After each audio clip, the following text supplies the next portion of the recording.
এগুলো দেখে ভয় লাগছিল। যাই হোক আমি সাহসের সাথে একটু বাইরেটা ঠিক এরকম দূরে দেখো পাহাড়ও দেখা যাচ্ছে, উঠেছি দেখো ভয়তে। হচ্ছে ফুকেট টাইগার পার্ক। দেখো টাইগারগুলো কত মানে।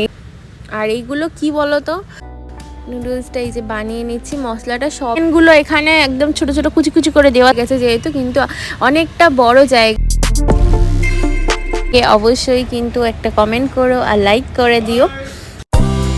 হ্যালো সবাইকে, কেমন আছো তোমরা সবাই? তো ফুকেটে পৌঁছানোর পর আমি এই হোটেলটায় ছিলাম, সেটা তোমাদের দেখানো হয়নি, শেয়ার করলাম। আর হোটেলের ভিতর থেকে দেখতে ঠিক কিন্তু বাইরেটা ঠিক এরকম দূরে দেখো পাহাড়ও দেখা যাচ্ছে, আর সাথে অনেক উঁচু উঁচু বাড়ি আর কি, দেখতে খুব সুন্দর লাগছিল। আর নিচেটাও কিন্তু এই রকম দেখতে লাগছিল ওপর থেকে, আমরা অনেকটা ওপরে ছিলাম।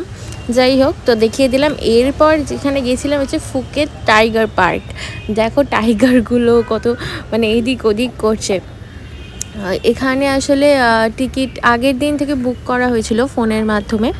তো এখানে বিগ, মিডিয়াম, স্মল 3 রকমেরই টাইগার থাকে, যেইটা সাথে তুমি ফটো তুলতে চাও আর কি। তো সেইটা ওনাদেরকে বললে ওনারা সেই অনুযায়ী বুক করে।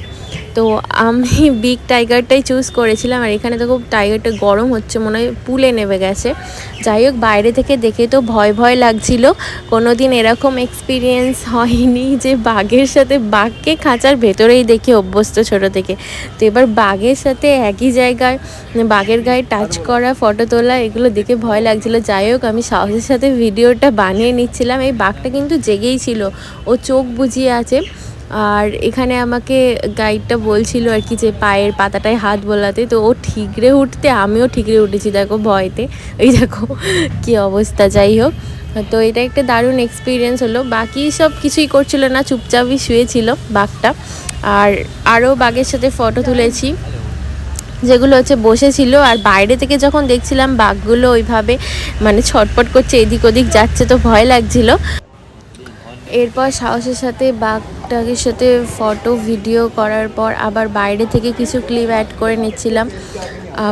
আমাদের এখানে ঢোকানোর আগে একটা সাইন করানো হয়েছিল আর কি, যেরকম রুল থাকে, তো ওখানে মানে বন্ডে আর কি সাইন, এরকমই। আমি ঠিক মানে অতটা ভালো করে এখন আর মানে ফটো তুলিনি, তো সেই জন্য তোমাদেরকে দেখাতে পারছি না।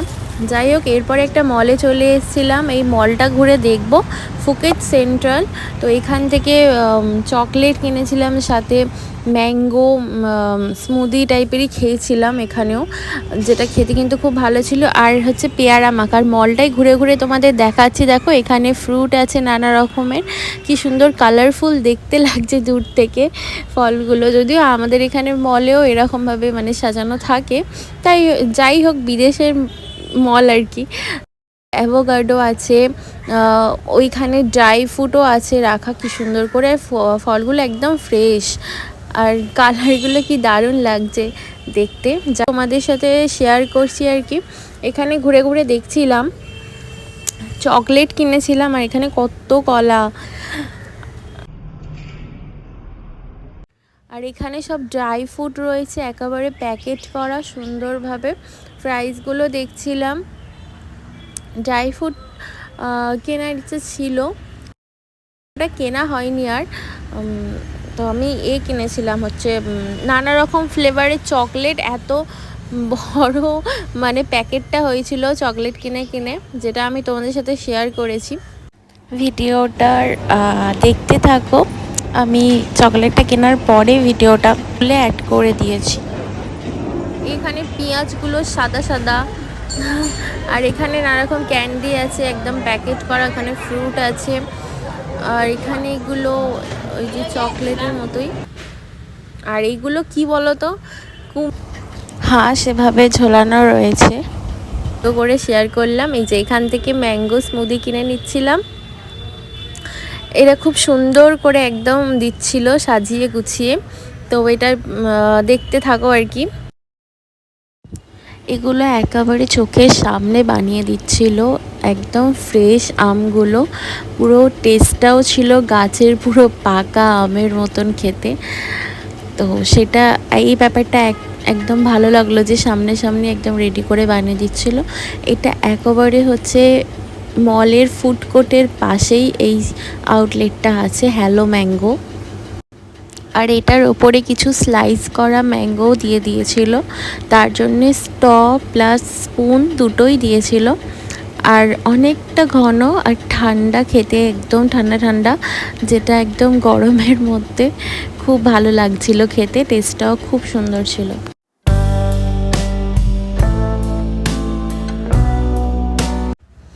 নেওয়া হয়ে গেছে, সাথে আরও কিছুক্ষণ ঘুরছিলাম মলের মধ্যে। এরপর এটা টেস্ট করে দেখি কেমন খেতে। খেতে খুবই সুন্দর। আর বাইরে বলছিলাম গরমের একটা মানে হালকা টাইপের আবহাওয়া আছে, আর এতক্ষণ এসিতে ঘুরে বাইরেটা যখন বেরালাম খুবই গরম লাগছিল। আর সাথে এখানে কি এই যে পেয়ারা মাখাটা, বিট লবণ টাইপ আর হচ্ছে ঝাল মরিচ দিয়েছিল, খেতে কিন্তু ভালো লাগছিল বেশ। যাই হোক, পা দুলিয়ে দুলিয়ে পেয়ারা মাখা খেয়ে নিলাম। এরপর হচ্ছে রুমে চলে এসেছিলাম, কাপ নুডলস নিয়েছিলাম মল থেকে, তো সেটাই এখন তৈরি করব। বিকালের দিক করে খিদে পেয়েছিল, তো জলটা ইলেকট্রিক কেটলিতে গরম করতে দিয়েছি। এরপর এটা নুডলসের মধ্যে ঢেলে দেব। একটা চিজ ফ্লেভারের ছিল আর একটা স্পাইসি নুডলস ছিল। তো এই নুডলস খাবো আর ঘরে বসে বসে পাহাড় দেখতে দেখতে, বাইরে থেকে তো পাহাড়টা দেখা মানে বাইরের পাহাড়টা তো দেখা যাচ্ছে ঘরের ভেতর থেকে, তো সেটাই দেখব। নুডলসটা এই যে বানিয়ে নিচ্ছি, মশলাটা সবই দিয়ে দিয়েছিলাম, খেতে ভালোই ছিল।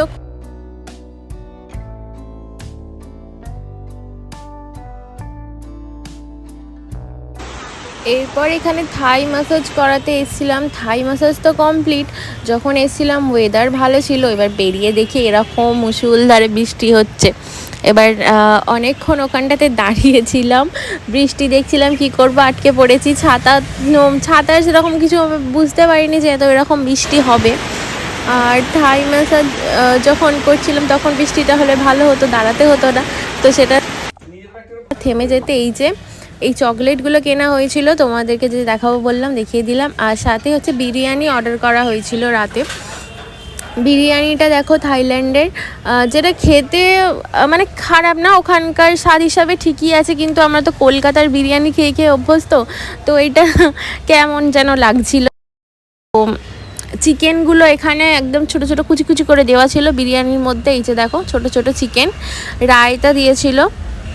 যাই, বিরিয়ানি দিয়েই ডিনারটা সেরে নিলাম। আজকের দিনটা তো ভালোই কাটলো, শপিং করে, বাঘ দেখে, বাঘের সাথে ফটো তুলে, লাস্টে বিরিয়ানি খেয়ে দিনটা শেষ করতে চলেছি। আর রাত্রিবেলা হোটেল রুম থেকে বাইরেটা কেমন লাগছে তোমাদেরকে দেখাই। দেখো এই যে বৃষ্টি হয়েছে, চারদিকটা ভিজে ভিজে হয়ে আছে, আর রাতের কিন্তু ভিউটা দারুণই লাগছে।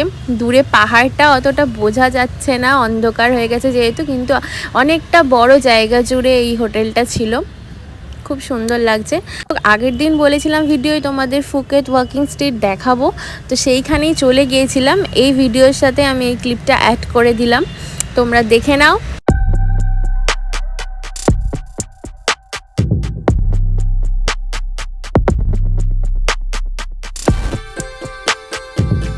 চারপাশের পরিবেশটা দেখো, এখানে অনেক ক্রাউড রাতের দিকটা, তখন একটার দিক করে আমি এখানটাতে পৌঁছেছিলাম। তো ভালোই, ওখানকার কালচারের মানে যেরকম সেই হিসাবে ওনারা ভালোই এনজয় করছে। সাথে আমি ঘুরে ঘুরে দেখছিলাম চারদিকটা।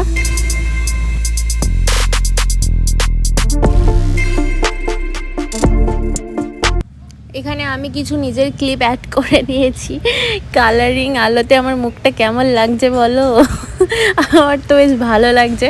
আমি এরকম জায়গায় কখনো যাইনি, থাইল্যান্ডে গিয়েছিলাম, যাই হোক, যেটা দেখতে ভালো লাগছিল, মজা করছিলাম, তো সেটাই অ্যাড করে দিলাম আর কি।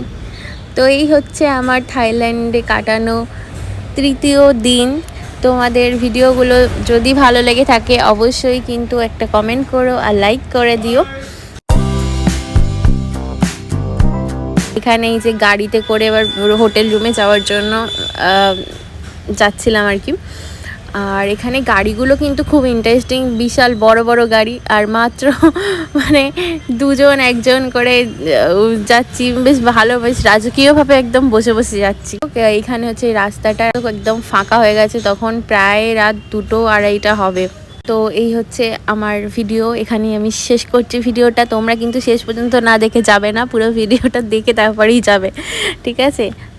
আর হ্যাঁ, সাথে কিন্তু আমি ভিডিও লাস্টে আমার বাঘের সাথে তোলা ফটো 3টা কাটালাম আর কি, কী করলাম সেই সব কিছু ফটো অ্যাড করেছি, তোমরা দেখে নিও, ভিডিও শেষে রয়েছে সেগুলো।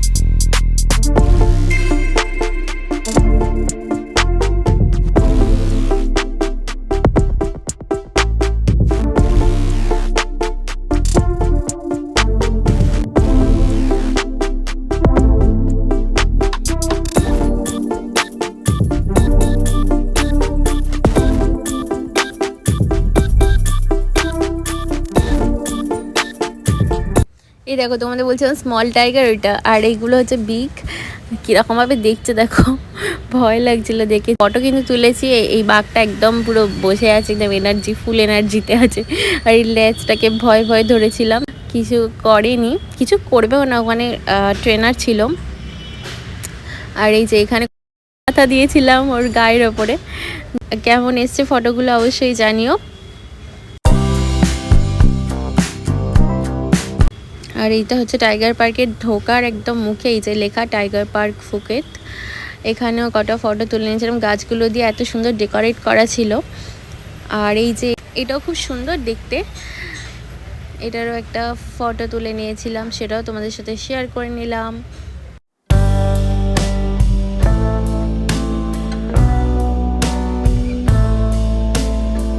যে ম্যাঙ্গো খেতে খেতে সেন্ট্রাল ফুকেটের সাথে একটা ফটো তুলে নিয়েছিলাম। আর এই হচ্ছে সুপারি গাছ, এখানে সুপারির কালারগুলো দেখো, যার জন্য আমি এই ফটোটা শেয়ার করলাম। লাল লাল, আমাদের এখানের মতো না, তো দেখতে ভালো লাগছিল আর কি। নেক্সট ভিডিও আবার সকলের সাথে কথা হচ্ছে, ততক্ষণের জন্য টাটা সবাইকে।